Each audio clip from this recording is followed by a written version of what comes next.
Hey everyone, welcome to I guess I don't need my headphone in because it's not going to work. Rough start. But hey everyone, welcome to another episode of the film class that I do, my little movie podcast. And this is going to be a lesson episode.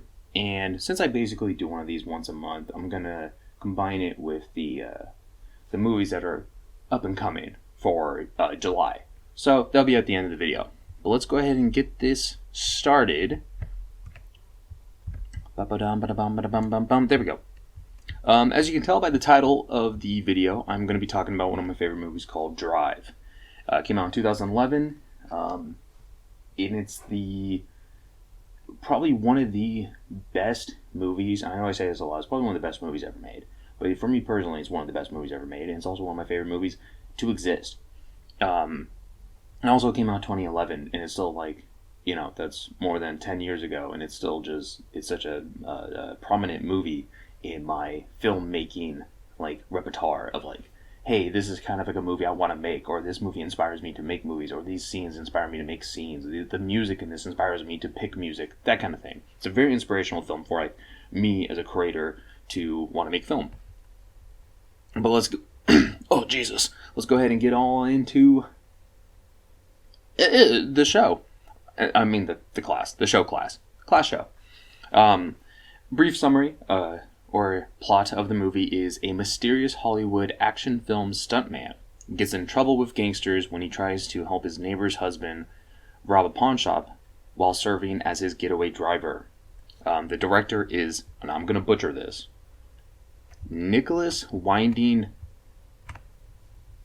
Refn? R-E-F-N. Nicholas Winding Refn, whatever. And when I talk about certain people like directors, writers, and cinematographers, stuff like that, I'm only going to list movies or projects that I've actually seen. So, Nicholas here has directed the movie Bronson, starring Tom Hardy, about a very infamous prisoner. And then he also directed Only God Forgives with Ryan Gosling as well. That one I actually really enjoyed that one. I gotta rewatch it though. And then also The Neon Demon, which is one of his more recent movies. That movie's a fucking trip. It's fucking wild, and I really enjoyed it. And it's this really surreal look at Hollywood. I'm pretty sure. The writers, I'm gonna butcher this guy's name too. Hossein Amini. He wrote a few episodes of The Kenobi Show. He wrote the movie The Snowman, which starred Michael Fassbender recently. The Keanu Reeves movie 47 Ronin, and Snow White and the Huntsman. And I also kind of keep forgetting this, but Drive is actually based off a novel by James Salas. It's got the same name as the title, Drive, but I don't know exactly how close it is to the book. One of my favorite things about this movie is absolutely the cast. Coming in first is Ryan Gosling, and then Carey Mulligan, Bryan Cranston, Albert Brooks, Oscar Isaac, Christina Hendricks, and Ron Perlman. Every single one of them is phenomenal in this movie. I love every single character in this movie. It's one of my favorite movies because it's every character has a purpose and a spot, and every actor just, even if it's only for 10 minutes, because I'm pretty sure Christina Hendricks only has 10 minutes of screen time, but I love her character and what she brings to the story. And it's very small, and it might be thinking oh, Blake, you kind of sound like a film snob, but her character has a very noir, femtale, vibe to her. I really enjoy her. One of the big things about this movie is the goddamn cinematography. I mean, the director and cinematographer are working so well together to make such a beautiful looking, surreal, nightmare dream movie. His name is Newton Thomas Sigel. He's been in a lot of stuff. He's worked on a lot of things.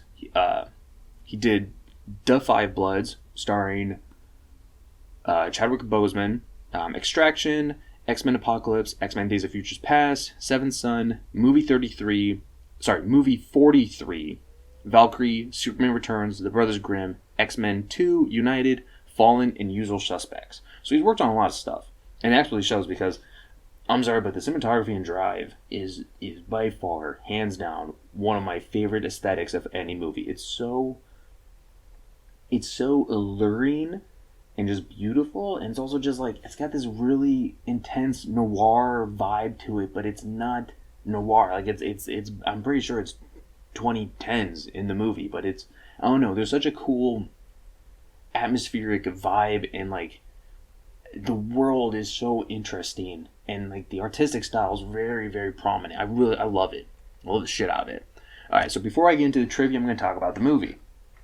Um, so like I said, this is one of my favorite movies ever made, and mostly it's because it is such a good, solid blend of subtle, great acting, storytelling, action, thriller, and violence. And it's such a great scene, like a dreamscape with like nightmare sequences. Um, because you have all these moments that are just like serene driving around town. You know, Ryan Gosling's driving off Carey Mulligan, and they're just like hanging out with the kid, and they're just driving, and it's like this very serene feeling. But then a few scenes later, you have Ryan Gosling kicking a dude's face in, and it's such a great blend of the violence to the dream of like Hollywood, the dream of being like a stuntman, the dream of like racing cars, the dream, and then like you have the gangsters, and everything's so beautiful to look at. But then you have like these really gory, bloody scenes tossed in. It made me think of a lot of like movies like The Godfather, where like The Godfather has a lot of talking, a lot of scenes like that, but then you have like these really just intense nightmare blood violence scenes. And I really love the pacing of Drive. I know a lot of people talk about like, oh, it's too quiet, no one's talking, no, it's stupid, and everyone's big stupid heads. But you don't need so much talking in a movie, because unfortunately there's a lot of movies where there's a lot of talking, but this movie doesn't work. It works with the less amount of talking, and so good. And I was thinking about watching this movie again so I can have it fresh in my head. I don't need to watch it again. It's so impued in my brain. From the beginning all the way to the end, every scene is so goddamn good. Like the beginning scene is Ryan Gosling on the phone, talking to someone who's hiring him to be a getaway driver, and zooming up on his scorpion jacket, which looks so freaking sick. And then he does this like little crime, and it's really smooth. It goes down smooth, everything's smooth. And then like he moves into his apartment, and he's kind of like a loner, but he's like a mechanic, and this and this. Then he discovers he's a stuntman, and he does all this stuff, and it's just like, I don't know, it's such a spiraling movie, and it captures you into this world of this guy. And like, yeah, he doesn't talk a whole lot, but like, I don't know, you're in his world. And then the stuff with the gangsters happen, and there's a bit of violence here, a little bit of violence there, and then there's the whole car chase after this robbery that goes down. And then you're introduced to like all these other characters, and you're meeting Albert Brooks, you're meeting Ron Perlman's character, you're meeting Bryan Cranston, you're meeting all these little characters, and it's colorful, and it's a dream. But then it's like, oh shit, stuff's going down, and Ryan Gosling's like stabbing a dude in the throat with like a shower curtain. It's just so goddamn cool. And one of my favorite scenes is he's in a diner, and a guy comes over, and he's like trying to hire him, and Ryan Gosling just like stone faces, cold as shit, tells him to fuck off, or he's gonna like kick down his teeth. And I'm just like, man, it's just a cool scene. And then like there's so many scenes I could talk about, but one scene that actually makes me laugh almost every time I watch it is Ryan Gosling goes to his trailer and gets like a fake face that he wears for doing stuntman stuff, goes to Nino's, which is Ron Perlman's pizzeria or whatever, and he looks through like a window, and Ron Perlman is laughing incredibly freaking hard and slapping his knees like right in the face. He's laughing so hard, and the woman that's looking at him is so done with his shit. It's just so funny because the music is so intense and beautiful, and there's just this asshole laughing as this woman's like, oh my god, this guy's horrible. And he probably told like a really really stupid joke. But yeah, there's just so many scenes in it that are just so goddamn good.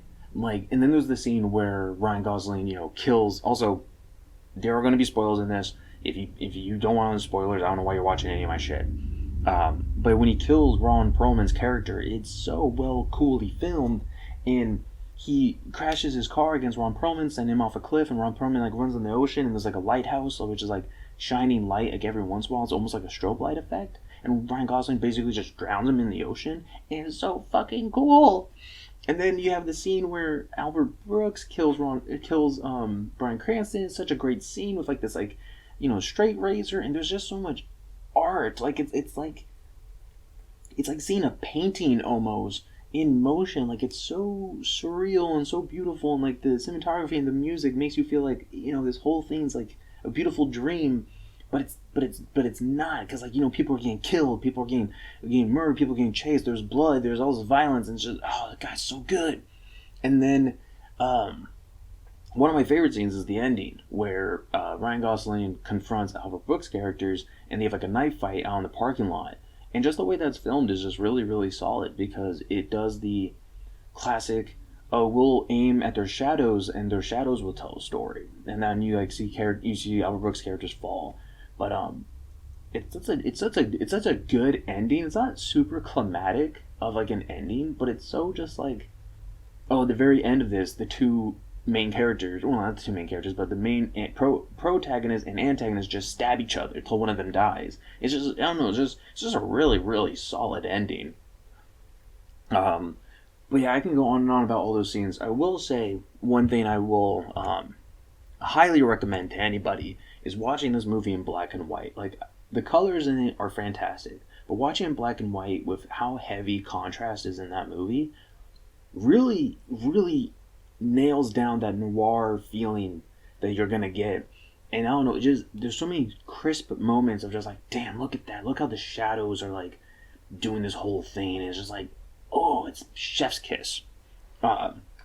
Another scene that's really freaking great in the movie is the scene that was shown in the trailer, which was, I was like, holy shit, this movie looks intense, is the elevator face stomping scene. Because Ryan Gosling takes Carey Mulligan and he kisses her, as a final like goodbye, grabs this hitman that's in the elevator with them, throws him on the ground and just starts beating this dude's head in. And it's such an intense, like, oh shit, Ryan Gosling's character is like a force to be reckoned with. Like he's got something in him that's like, he's a monster. And it's also like the same scene earlier where him and Christina Hendricks goof up the heist, and then they get attacked and he kills both of the hitmen that are attacking him. And again, he completely demolishes these two dudes. And you're like, oh shit, so he's not just a driver. This dude can actually like hold his own, and there's something up with him. Like there's something, deep in him that's like building up, and he can like fight back. But God, there's just so many scenes that I think about this movie. And one of my favorite sequence and my favorite scene of that movie, and it's one of the scenes that was in the trailer, and they kind of like hype it up, and it's really good in the movie, is when it's after Oscar Isaac's character gets beaten up. Ryan Gosling, because Oscar gets beaten up, and his son is given a bullet. So Ryan Gosling takes this bullet and a ball and like a hammer and goes to this place where this the dude who like threatened Oscar is. And he's walking down this corridor, and there's all these like showgirls or whatever, and he goes in his room and he just beats this dude up, and he's like holding him down. He's got this hammer, and he's got his like little gloves on, he's got his jacket on, and there's like all these women are around him with like the big mirrors of all the lights, and then he's like threatening him with his hammer, and he makes him eat this bullet, and he's gonna like bash in his head, and then he gets on the phone with Ron Perlman's character, and then they have like this like back and forth of like Ron Perlman being like, you son of a bitch, you have my money. He goes, okay, I'm gonna give you your money, this is a big mistake, blah blah blah. And he's like gripping the hammer and like white knuckling it, and it's so fucking cool. And it's just one of those things where I'm like, man, the cinematography and the pacing and the camera work on that scene is so gorgeous. And again, in black and white, oh my goodness, it's so good. It's just, God, I know what's funny, I was thinking about like not watching this movie before I recorded this, but I might now watch the movie after I get this all recorded, because like it god damn it, it's so, or maybe at least maybe a few of the scenes, like I might skip like part of the beginning and just get to like after the robbery, like watch like the last half of the movie or last like 2/3, but who knows. But it's a great movie. If you've never seen it, unfortunately you've listened to a few spoilers in this, but it's a really, really good movie, and it's really solid, and the music tells such a great story throughout the movie, and I love movies that do that. They use music to like tell emotions or tell a mood or tell a scene without having a plot dump of a character being like, well, man, I'm sad right now. It's like, oh no, look, or like, they play music that helps carry the story, and I love when directors do that. So that's gonna be it for my review of the movie. It is like 11 out of 10. I love this movie to death, and I'll watch it countless times more, and I'll watch it countless times until the end of time. It's my favorite Nicholas movie that he's ever directed. I haven't seen Valhalla Rising. I really want to, but of the ones I've seen, this one's my favorite one, hands down. All right, and now we're gonna move on to trivia. All right. After Ryan Gosling and Nicholas, the director, removed much of the driver's dialogue, Bryan Cranston felt that his character, Shannon, should make up for the lack of talking in the film, and thus made Shannon a motor mouth. Much of his dialogue is improvised. And I think that's really cool because I love how the movie focuses on Ryan Gosling, and he kind of like mingles with all these characters, but he's kind of almost like a drifter. So you don't ever see him like really super interactive characters. He doesn't like engage in conversations or anything. But it's nice to have this Shannon character played by Bryan Cranston, who's just like a down on his luck dude, but like he really likes Ryan Gosling's character. But yeah, he's a motor mouth. He just will ramble on for the end of the day, and I really like that. Kind of thought that was interesting because it's like him and Ryan Gosling have conversations without Ryan Gosling ever really having to say much.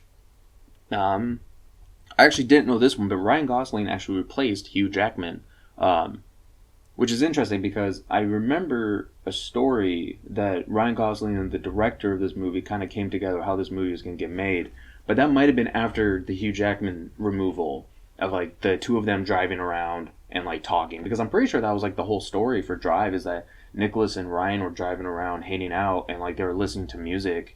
And they were basically like, oh yeah, and they're like, yeah, this is how the driver feels. Like, this is the only way he can feel. He just drives around listening to music. But that must have been after they replaced him. They replaced Hugh Jackman, which I'm really glad. I don't think Hugh Jackman would have been good for that movie. One, he's like too giant, and I feel like the thing about Ryan Gosling is like he's a little bit of a. I mean, the dude's built. He's buff, but you know, he's almost like an average Joe, like kind of like just like a, you know, like the pretty boy or whatever. Like he's just kind of like the guy, and then it's like, oh shit, like he's you know, this like violent, smooth criminal kind of guy. So like I think he fits the role a lot better. The driver, aka Ryan Gosling, references the fable of the scorpion and the frog. A frog agrees to carry a scorpion across the river if the scorpion promises not to sting the frog. The scorpion does promise, but halfway across the river, he stings the frog anyway, saying, "It's my nature," and they both drown. Driver can be seen as the frog of the story. He carries criminals, scorpions, around in his car, but inevitably dragged into the destructive world, aka stun, leading to everyone's downfall. Driver's jacket has a scorpion on the back, just as the frog carried the scorpion on its back. Fun fact, Ryan picked that jacket. Because I'm pretty sure him and Nicholas went to like stores like all over the place, and he told Ryan to just pick a jacket and they're going to put the scorpion on it. And Ryan, from my understanding, picked that jacket because he felt like it was like his superhero costume. Because he's like, you know, I'll probably never play a superhero, so this is probably the closest because all the good ones are taken. So this will be my superhero costume. When I put this on, I become this character. And I love the jacket he picked. I think it's sick as shit. Bryan Cranston was the one who suggested the way his character will die, the specific way his wrist would be cut during the reading in Nicholas's apartment. I love the way Bryan Cranston's character is killed because it's very slow and it's almost like out of nowhere, and it's very like it's almost painful to watch because you're like, oh shit, that's cold, and the guy who's killing him's like, I don't really want to do this because, you know, I feel bad for you, like you're like this crippled, out of his luck, down on his luck, you know, burnout kind of dude, but you know, I gotta kill you. And it's a really smooth death, but then at the same time, it's like really gory and like, ugh, shit. Because basically what he does is Albert Brooks takes a straight razor and just runs it down Bryan Cranston's wrist and just like slices open his veins. I didn't know this, but there are 2 hidden scorpions in the film. When the driver is in his car, right before the scene in the coffee shop where he talks to the guy he's going to kick. Oh, when he tells the guy he's going to kick his teeth in. It is reflected in the window and makes a shape like a scorpion. So I gotta rewatch it to catch that. The second is when he goes to meet Bernie at the restaurant. It is in the bottom right corner of the painting he walks up to the table. So I didn't know that, and I thought that was really cool.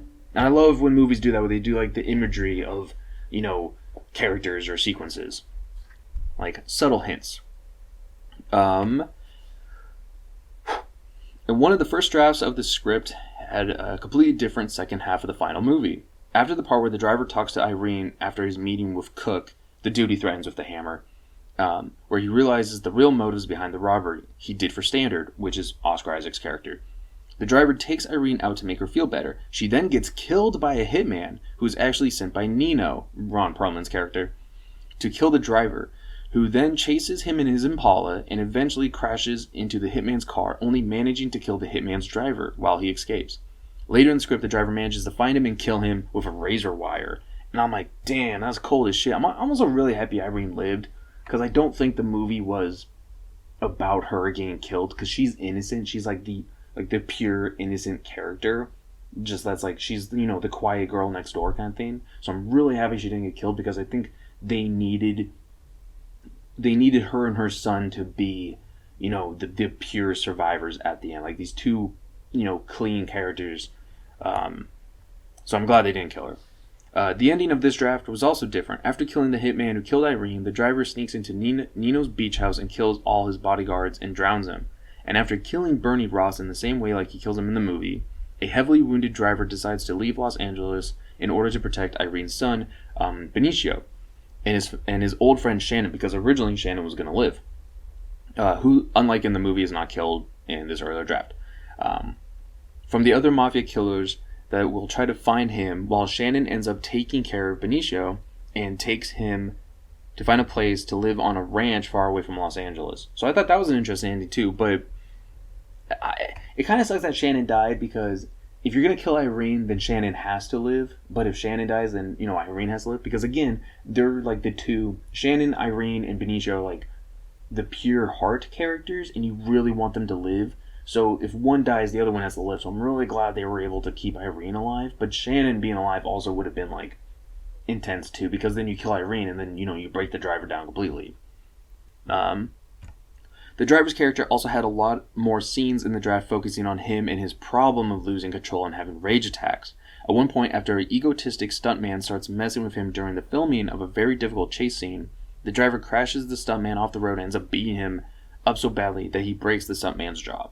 Which I think is pretty wild, but I'm really happy that it wasn't in the movie, because it to me, it's better to watch a movie where a guy obviously has like a beast inside him, but you don't see him ever do it to someone who doesn't really have it coming.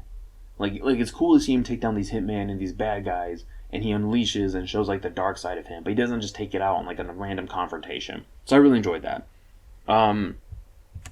That's basically all I have to say for Drive. Other than this movie is one of the most like solid artistic movies I've ever seen, and it's so inspiring to me because I love it. I love that movie so much. I love how it looks. I love the cinematography, and there's so many solid scenes to pull out of that movie that I've been like, man, how do I make a scene like that? Like, it's so cool. It's so cool to have this, like, again, it's literally a dreamscape with like nightmare happening, like these nightmare scenes of like, and then finally at the one point Ryan Gosling kisses Irene goodbye and curb stomps that dude's face, and that's him ending the dream basically to enter the nightmare once and for all. Like for all. Like he's saying goodbye to the dream to be like, I have to now be in the nightmare world. I don't know, it's so fucking good, and I recommend it forever. But yeah, that's it I have to say for Drive. If you really want to give it a shot, I highly recommend it. And again, I recommend it watching it in black and white if you get a chance, because I think it's fucking solid. It looks so clean and cool in black and white. It's so fucking rad. But vomit. Oh Jesus, I'm dying. But yeah, I guess stay tuned for other movies I'm going to recommend, but other movies I'm going to give lessons on. I got a good few rattling up in my brain. But yeah, I'm probably, so far at this point, it seems like I'm probably going to do one of these once a month. I'm going to try to do more, but we'll see. And from there, I guess I'll move on to movies that are going to be coming out in July, because it is June 28th at this time.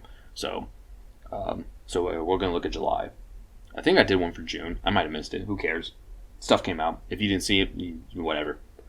July 7th, Insidious: The Red Door, starring Patrick Wilson and Rose Byron. I think it's Byron. Or Byron. Whatever. I really like her as an actress. I just can't pronounce her name. I've been meaning to sit down and watch all the Insidious movies because I've seen the first one and I think it's an interesting. I want to watch all the Insidious and all the Conjuring, like that whole connected universe, because I'm intrigued by it. But fuck Annabelle. But yeah, that's June 7th. Also on June 7th is Joyride, which is rated R. Is that a new Joyride July 7th? Is that part of the same franchise of the... No. What is this? I don't know what this is. Huh? It's not based on the horror movie Joyride. It's a different thing. One movie I'm super excited for, July 12th. Mission Impossible Dead Reckoning Part 1. Because I absolutely loved Mission Impossible Fallout, and I'm super excited to see more of that. Barbie comes out July 21st. Funny enough, that has Ryan Gosling in it. Oppenheimer comes out also July 21st. That's the movie about the atomic bomb. And like stars Cillian Murphy. And they cloned Tyrone with Jamie Foxx and Teyonah Parris. That's also July 21st. That's the one where actually that one looked pretty good. They cloned Tyrone. Who else is in that? I want to say it's John Boyega. Is he in that? Oh yeah, he is in that. He's like one of the main characters. What the fuck? Oh, it's a fiction comedy mystery. And actually I'm pretty excited for that because I think it's interesting. Oh, and Kiefer Sutherland's in it? Oh shit. I definitely want to see that. Okay. And then Haunted Mansion with Rosario Dawson and Owen Wilson. I think Lakeith Stanfield is in that? Haunted Mansion July. I'm pretty sure Stanfield was in that. What's happening here? Huh. IMDb. Winona Ryder's in it. What? That's him, isn't it? Danny DeVito's in it. Jamie Lee Curtis. Jared Leto. Yeah, Lakeith Stanfield's in this. Fuck you. I knew it. I thought that said Lindsay Lohan, but it's Lindsay Lamb. Okay. But that is coming out July 28th. And then the other one, this one I'm also pretty excited for because it's Nicolas Cage and Joel Kinnaman, Sympathy for the Devil, where one of them picks up like a hitchhiker and they meet at a diner and the other one gets revealed to be the devil. And I don't know if it's Nicolas Cage as the devil or Joel Kinnaman. I'm really hoping it's Nicolas Cage. Talk to Me is a July 28th movie. I think that's the new A24th one with the hand demon. Patrick is like against that movie because there's a wallaby in it. Wow, is that it? Looks like that's it. But yeah, of those movies, honestly, Sympathy for the Devil and Mission Impossible are probably the ones that I'm the most excited for. Talk to Me seems pretty interesting. Again, I really like A24. I think they put out a lot of good stuff because I'm a hipster and everybody says that. But yeah, stay tuned for those. But again, this was my my lesson of Drive. It is a goddamn great ass movie, and I highly super recommend it. It's so artistic. It's so well told. The directing's fantastic. The music's fantastic. It inspired the video games Hotline Miami. It inspires a bunch of stuff with me, and god damn is it great. But yeah, stay tuned for more. Thanks for listening.